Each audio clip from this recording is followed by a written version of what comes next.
Salut les amis, j'espère que vous allez bien. On se retrouve pour une nouvelle vidéo. N'hésitez pas à vous abonner à la chaîne. On est à peu près 79 500 abonnés sur la chaîne. Donc un grand merci à vous tous. N'hésitez pas à vous abonner, ça coûte absolument rien. C'est gratuit et vous aurez une petite notification lorsqu'une vidéo est publiée sur la chaîne. On va démarrer les amis, les unes des quotidiens madrilènes. Marca qui nous résume un petit peu la soirée de Ligue des Champions hier, une soirée folle où on a eu une pluie de buts et puis c'était voilà, le format aussi assez dingue avec ce multiplex à 18 matchs, hein. Il y a eu des buts partout et énormément de buts. Et voilà, les gros enseignements de cette soirée de Ligue des Champions sont ici. Voilà, on a Liverpool par exemple qui termine champion de cette phase de groupe.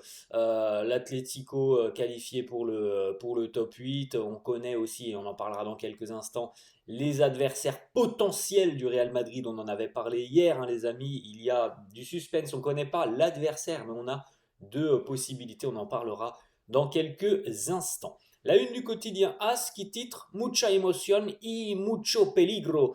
Beaucoup d'émotions hier. Le Real s'impose du côté de Brest. 3 buts à 0. Mucho peligro, beaucoup de danger. On va regarder les amis dans quelques instants les deux adversaires potentiels du Real en barrage de Ligue des Champions. Et les amis, c'est dans 15 jours. Hein, donc ça va aller très très vite. Le tirage au sort définitif aura lieu demain. Donc dès demain, on saura, on connaîtra l'identité de l'adversaire du Real Madrid. Mais voilà, pendant 24 heures, on va pouvoir un petit peu spéculer.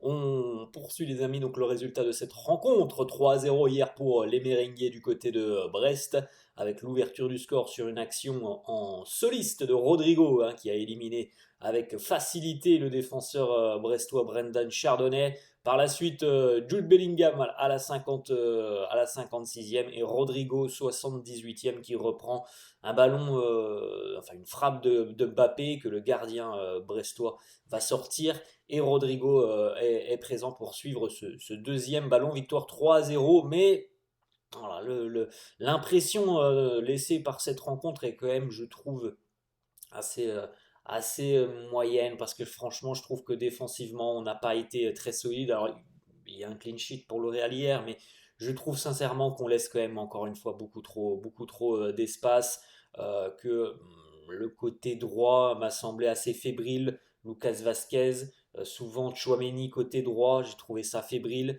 Je trouve que voilà, Brest s'est quand même créé pas mal de situations, donc c'est pas un match moi qui me rassure sur le plan défensif, hein. Encore une fois, je trouve que voilà, on laisse trop d'espace, trop de possibilités à l'adversaire. Alors évidemment, offensivement, voilà, le talent du Real a parlé, mais voilà, sur le plan défensif, je suis pas forcément très satisfait de ce que j'ai vu et bon, voilà, on arrive maintenant sur des phases à élimination directe, donc le niveau va croître. Et je trouve qu'on manque de stabilité défensivement. On verra bien ce que ça donnera sur les prochaines semaines. Le classement définitif, les amis, de cette phase de groupe de la Ligue des Champions. Voilà, c'est terminé, les 8 matchs et cette nouvelle formule, cette nouvelle édition est terminée. Le Real termine donc en 11e position à un petit point, voilà, du top 8. Mais bon, comme on l'avait évoqué hier, si on n'est pas qualifié dans le top 8, hein, c'est parce qu'on a raté voilà, le début de cette Ligue des Champions. Les 3-4 premiers matchs ont été voilà, décevants, notamment dans le contenu. Donc le Real passera évidemment par les barrages, hein, c'est pas forcément une surprise, on s'y attendait. Vous pouvez jeter un petit coup d'œil, faire un petit arrêt sur image si ça vous intéresse pour découvrir quelles équipes sont en barrage, quelles équipes sont dans le top 8 et quelles équipes sont d'ores et déjà éliminées. Petite photo, voilà, Jude Bellingham qui pose dans les vestiaires avec son trophée d'homme du match.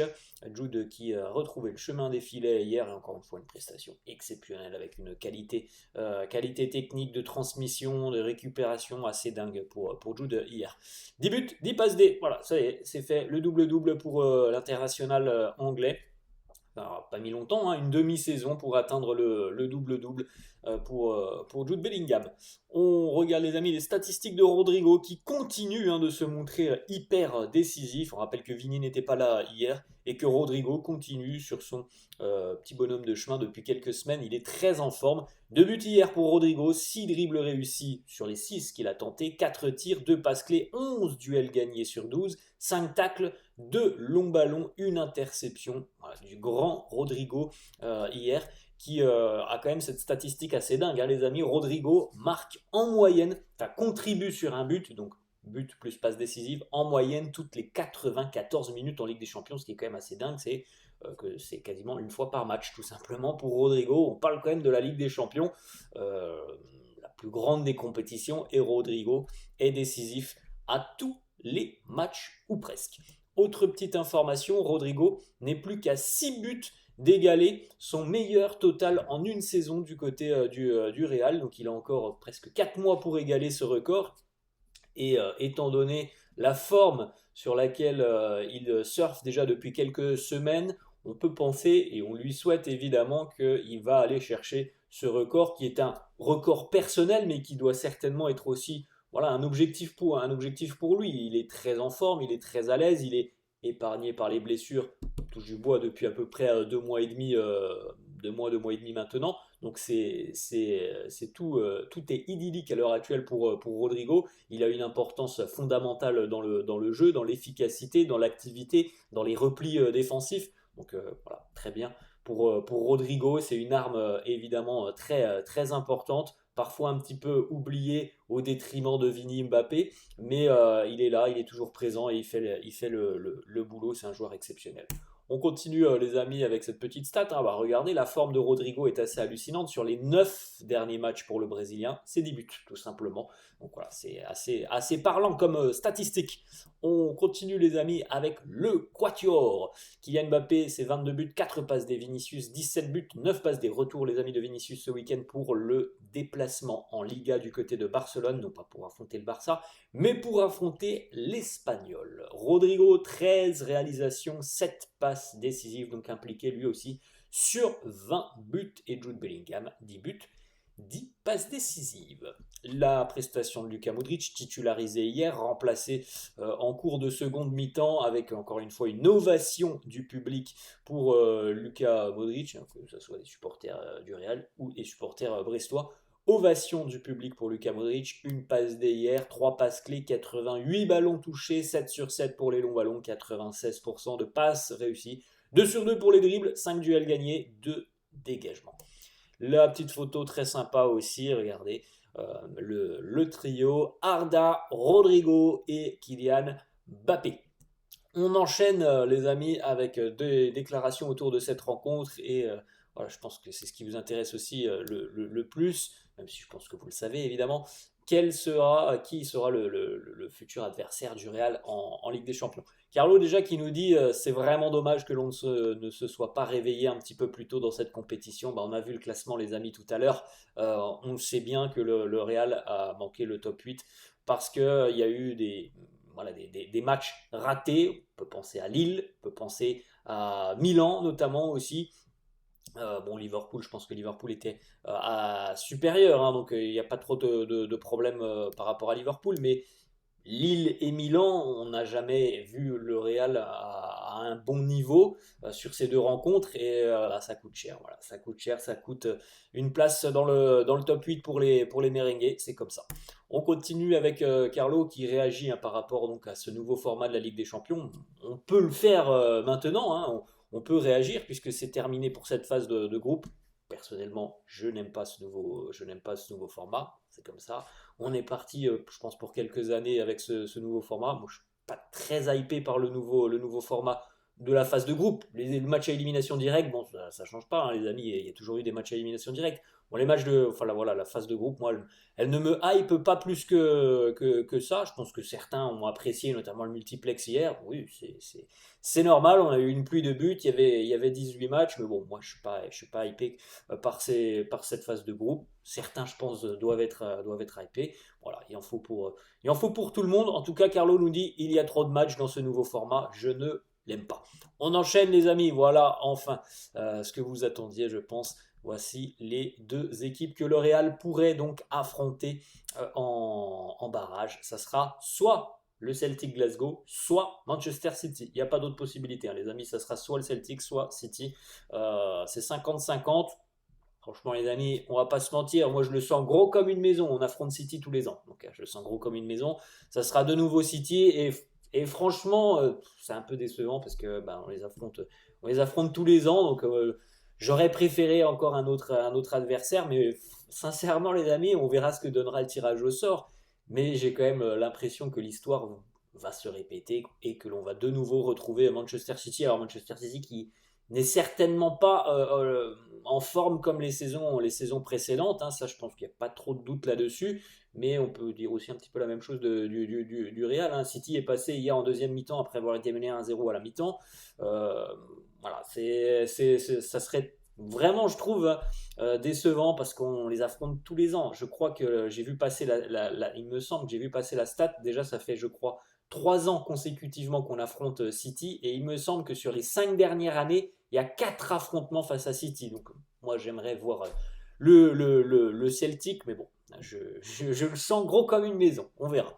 On continue les amis avec voilà, le petit schéma, le tableau final donc, de cette Ligue des Champions. Donc ici, partie gauche, les barrages de LDC, et puis par la suite, eh bien, c'est évidemment les huitièmes de finale, les quarts, les demi. Donc vous pouvez déjà vous projeter. Si jamais le Real se qualifie et arrive en huitième, on peut déjà voir quel sera l'adversaire du Real Madrid. Ça serait soit l'Atlético Madrid, soit le Bayer Leverkusen avec le premier match au Bernabeu, le deuxième à l'extérieur. Mais bon, on n'en est pas encore de là. Il faudra passer déjà cette étape des barrages. À noter sur les barrages, les amis, que le Real recevra sur le match retour.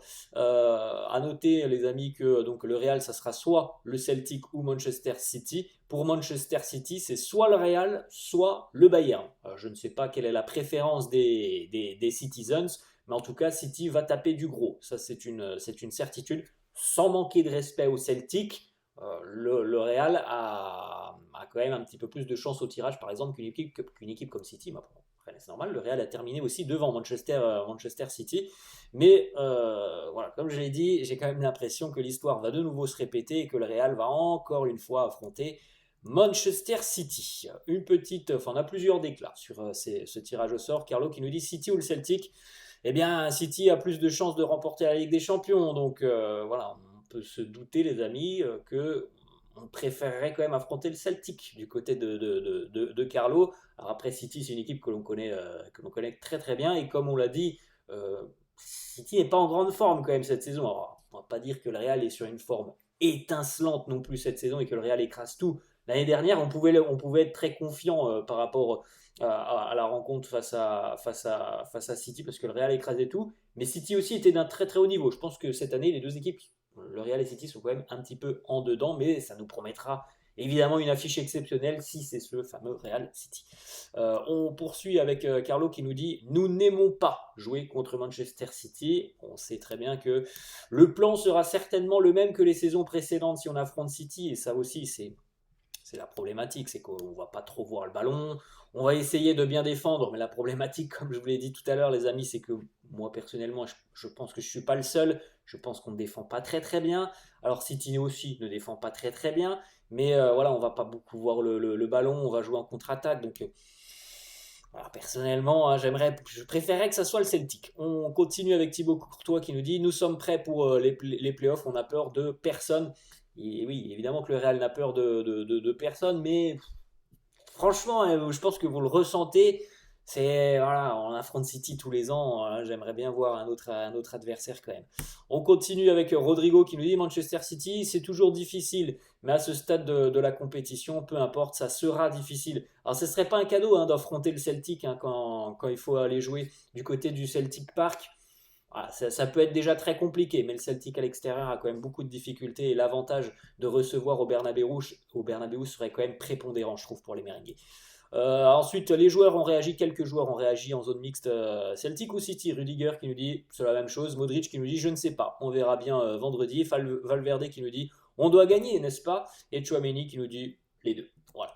On a eu la petite déclaration de Pep Guardiola qui hier se qualifie, mais ce fut dur cette campagne de phase de groupe pour Manchester City. Pep qui nous dit le Real ou le Bayern, l'un est le roi de la compétition et l'autre est le deuxième ou le troisième roi de la compétition. Donc, comme on l'a dit, pour City, eux, pas de questions à se poser, ils vont taper du lourd. On termine les amis avec la petite déclare de Rodrigo interrogé sur un éventuel départ de Vinicius en Arabie Saoudite. Rodrigo qui nous dit Vini ne nous parle pas de ça. Il veut continuer à gagner avec ce maillot, avec le Real. Il est concentré sur le Real. Voilà les amis, la fin de cette vidéo. J'espère que ça vous a plu. N'hésitez pas comme d'hab à lâcher un petit pouce bleu. Merci à tous ceux qui le feront. N'hésitez pas à vous abonner à la chaîne. Et puis n'hésitez pas les amis à me laisser en commentaire quel est selon vous le meilleur tirage en Ligue des Champions. Et quel est aussi l'adversaire que vous souhaitez affronter. Sincèrement, le meilleur tirage, ce serait quand même plutôt le Celtic, je pense, mais peut-être que vous avez envie d'affronter Manchester City. Laissez-moi tout ça en commentaire. Je vous souhaite une bonne journée. Je vous dis à la prochaine. Ciao.